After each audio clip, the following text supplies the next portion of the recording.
الحمد لله نحمده ونستعينه ونستغفره ونؤمن به ونتوكل عليه ونعوذ بالله من شرور أنفسنا ومن سيئات أعمالنا. أما بعد فأعوذ بالله من الشيطان الرجيم. بسم الله الرحمن الرحيم. لقد كان لكم في رسول الله أسوة حسنة. وقال النبي صلى الله عليه وسلم: فإن خير الحديث كتاب الله وخير الهدي هدي محمد وشر الأمور محدثاتها وكل بدعة ضلالة. وقال النبي صلى الله عليه وسلم: إنما العلماء ورثة الأنبياء، أو كما قال عليه الصلاة والسلام. ہر قوم فر فر اڑی جا رہی ہے، ہر قوم فر فر اڑی جا رہی ہے، جو چلتی تھی گھٹنوں کے بل بڑھی جا رہی ہے. اے قوم مسلم تجھے کیا ہوا، اے قوم مسلم تجھے کیا ہوا کہ سواری سے پیدل چلی جا رہی ہے. یہ داڑھی کی دشمن بھلی قوم ایسی، یہ داڑھی کی دشمن بھلی قوم ایسی کہ مردوں سے عورت بنی جا رہی ہے. محترم حضرات، آج کا آپ کا یہ پروگرام بڑے زور و شور کے ساتھ روا دوا تھا. اچانک مجھ کو جملہ معترضہ کے طور پر درمیان میں حائل کر دیا گیا. میرے عزیزوں، انسان کے 5 طبقات ہیں جن کو ہمارے استاد محترم یوں بیان کیا کرتے ہیں کہ ایک طبقہ وہ ہے جس کا نام ہے کچھ نہیں، دوسرا طبقہ وہ ہے جس کا نام ہے کچھ، تیسرا طبقہ وہ ہے جس کا نام ہے کچھ کچھ، چوتھا طبقہ وہ ہے جس کا نام ہے بہت کچھ، 5واں طبقہ وہ ہے جس کا نام ہے سب کچھ. میرے پیاروں، میں اول کے طبقے میں شمار کیا جاتا ہوں، لیکن یہ سوچ کر مائک پر آ گیا کہ آج کوئی اکابر اور بزرگان دین ہمارے اوپر سایہ فلک ہے، مگر کل جب یہ نہ ہوں گے اور دنیا ہم نااہلوں کو مبتلا بنائے گی اور امت کی بات ڈور ہمارے ہاتھوں میں دے دی جائے گی اور ہم سے خود کی اصلاح نہ ہونے کی بنا پر صحیح قیادت نہ ہو پائے گی، تو غیر ہم کو یوں کہنا دیں گے کہ تھے وہ تمہارے آقا ہی تم کیا ہو، تھے وہ تمہارے آقا ہی تم کیا ہو، ہاتھ پر ہاتھ دھرے منتظر فردا ہو. محمد کا دم بھرنے والوں، آج مسلمان ترقی کی طرف کیوں جا رہا ہے جبکہ کبھی مسلمان پوری دنیا کی قیادت اور پاسبانی کر رہا تھا؟ وہ مسلمان جو بلدک سمندروں اور ہواؤں کو اپنے تعمیر کیا ہوا تھا، آج وہ ذلیل کیوں ہو رہا ہے؟ وہ مسلم قوم جس کی ایک آواز پر درندوں نے چند لمحوں میں جنگل کے جنگل خالی کر دیے تھے، آج ایک چیونٹی میں اس کا حکم ماننے کے لیے کیوں تیار نہیں؟ جن کی صورتوں کو دیکھ کر کروڑوں کفار نے اسلام قبول کیا تھا، آج ان کی صورتوں پر دہشت گردی کا الزام کیوں لگایا جا رہا ہے؟ وہ مسلمان جن کی امانت اور دیانت کو دیکھ کر دشمن بھی اپنی جوان جوان لڑکیوں کو سال ہر سال کے لیے ان کے پاس چھوڑ دیا کرتے تھے، آج وہ قوم غداری اور خیانت کے ساتھ کیوں متحد ہو رہے ہیں؟ وہ مسلم قوم جس کی سچائی اور عدل و انصاف کی غیر بھی مثال دیا کرتے تھے، آج وہ قوم ناانصافی میں ضرب المثل کیسے ہو گئی؟ وہ مسلم قوم جس نے کبھی شیروں اور چیتوں سے سواری کا کام لیا ہو، آج وہ قوم گیدڑوں اور کتوں سے کیوں ڈرنے لگا؟ آخر مسلمانوں سوچو تو صحیح، یہ اتنا بڑا اختلاف کیوں آ گیا؟ میرے ذہن میں جب ان سوالات نے گردش کی اور میں پریشانی کا شکار ہوا تو فوراً اللہ تبارک و تعالیٰ نے میرے ذہن میں یہ آیت ڈالی: لَقَدْ كَانَ لَكُمْ فِي رَسُولِ اللَّهِ أُسْوَةٌ حَسَنَةٌ. تمہارے لیے رسول اللہ صلی اللہ علیہ وسلم کی زندگی میں بہترین نمونہ ہے. میں نے کہا مشکل کا حل ہو گیا جب تک مسلمان نبی کے طریقے پر بات و کامیاب تھا، جب تک مسلمان صحابہ کی اتباع کر رہا تھا تو ہدایت پر گامزن تھا، جب تک مسلمان قرآن و حدیث کی روشنی میں فیصلہ کرتا رہا دنیا اس کے فیصلے کو مانتی رہی، جب تک مسلمان نبی کے طریقے کو نہیں بھولا تھا تو دنیا کی کوئی سپر طاقت بھی اس کا مقابلہ نہ کر سکی. یہی وجہ تھی کہ آج مسلمان مرے بھی تو کامیابی کی موت مرے، اور آج جب کے مسلمانوں نے نبی کے طریقے کو چھوڑ دیا، قرآن و سنت کو بھلا دیا، آج ہندوستان کے اندر کئی مذہب کے لوگ یہاں رہتے ہیں، کوئی پتھروں کو پوجتے कोई गाँव माता कहकर उसको भगवान का दर्जा देता है, तो कोई फोटो और तस्वीर के सामने अपने हृदय को शांति पहुंचाता है।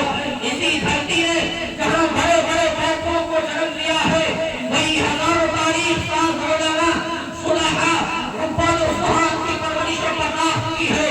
हम भी इसी देश के अंदर पैदा हुए हैं, इसी की मिट्टी ने हमारी परवरिश बर्दाश्त की है।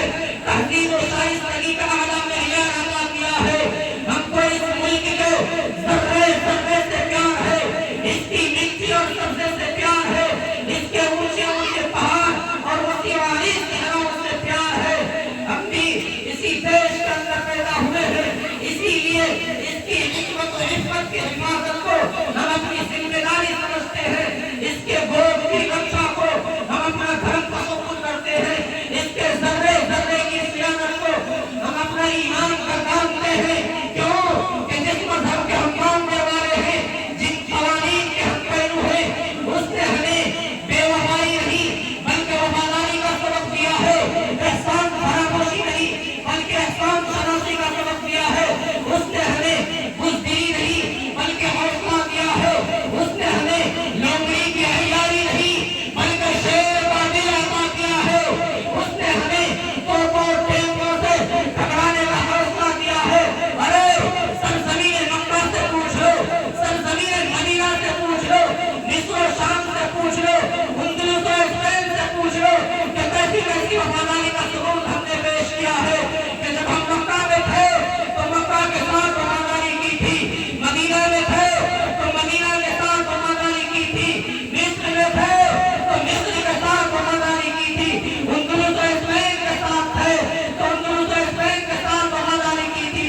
और जब हम अपने अकाबरीन की शक्ल में इसी हिंदुस्तान और भारत में थे तो उस वक्त हमने ऐसी ऐसी वफादारी का सबूत पेश किया कि दुनिया हैरान और शुक्र है।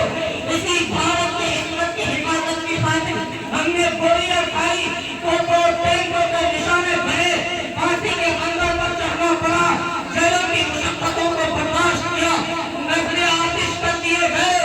ऐसा ज़मीन हिंद सुन और गौर से सुन, मैं अपनी वफादारी की रुबात सुनाने जा रहा हूँ कि आज की बदहाल दुनिया के भी दिन फिर जाएंगे, आज की बदहाल दुनिया के भी दिन फिर जाएंगे। अरे मर्द हम अगर तारीख दोहराते थे, जब हिंदुस्तान की सरजमीन पर अंग्रेज का नवाब आया पड़ा और वो अपने शासकाना वहीराना चालों से यहाँ के मालिक बनते थे, जब बाशिक लगाने हिंद पर तरह तरह के जुल्म और सितम के पहाड़ तोड़े जाने लगे, जब हिंदुस्तान को गुलाम बनाया जाने लगा, जब हिंदुस्तानियों का खून उनके पसीने से भी अफजा होने लगा, तो ऐसे नाज़िम दौर में सबसे पहले जिसने हलम बगावत खत्म किया वो मुहद्दिस कबीर नाज़िश वतन शाह अब्दुल अजीज बिन वलीउल्लाह मुहद्दिस देहलवी है। शाह अब्दुल अजीज का फतवा क्या था? वो एक बस्ते तबा था जो दुश्मनों के नखरे तमन्ना पर गिर पड़ी, दुश्मनों की नींदें हराम हो गई, जगह जगह आजादी के शोले भड़कने लगे, जगह जगह आजादी के परचम लहराने लगे, सीनों में हिलवले मचलने लगे और हौसलों में अंगारियां लेनी शुरू कर दी। ये हकीकत है। अगर हिंदुस्तान की जंग आजादी में उलमाए किराम शरीक नहीं होते तो हिंदुस्तान कभी आजाद नहीं होता। अगर ये तहरीक आजादी न होते तो तहरीक आजादी न चलती, तहरीक बालाकोट न चलती, तहरीक खिलाफत न चलती, तहरीक रेशमी रुमाल न चलती, हिंदुस्तान छोड़ो तहरीक न चलती, मुकद्दमा वहाँ बयान न चलता, अम्बाला साजिश पेश न बनता। अल-गरज़ उलमाए किराम ही ने अपने खून जिगर से रूस आजादी की हिनामती की है और अपने मुकद्दस लहू से शहर आजादी को सीधा और परवान चढ़ाया है। चुनांचे 1857 ईस्वी की जंगी आजादी में दो महाज बनाए गए। एक महाज अम्बाला जिसकी क़यादत मौलाना जाफर खानेसरी के पास थी, दूसरा महाज शामिनी पर जिसकी क़यादत हज़रत हाजी इमदादुल्लाह मुहाजिर नकी के पास थी। उसी जंग में बड़े बड़े उलमा और सुलहा शहीद हुए। उसी जंग में मौलाना नानावली जख्मी हुए।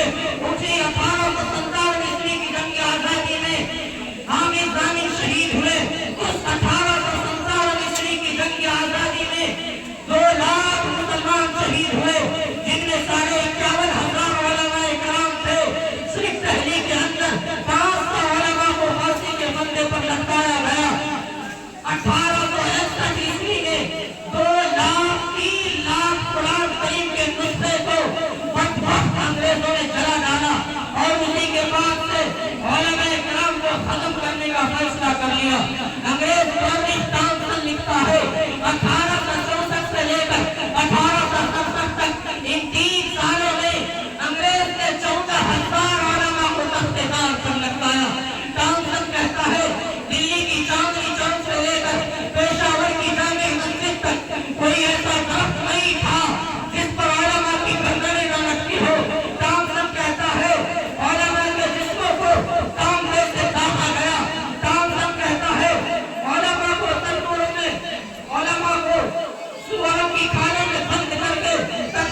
چند باتوں پر اپنی تقریر کو ختم کرتا ہوں.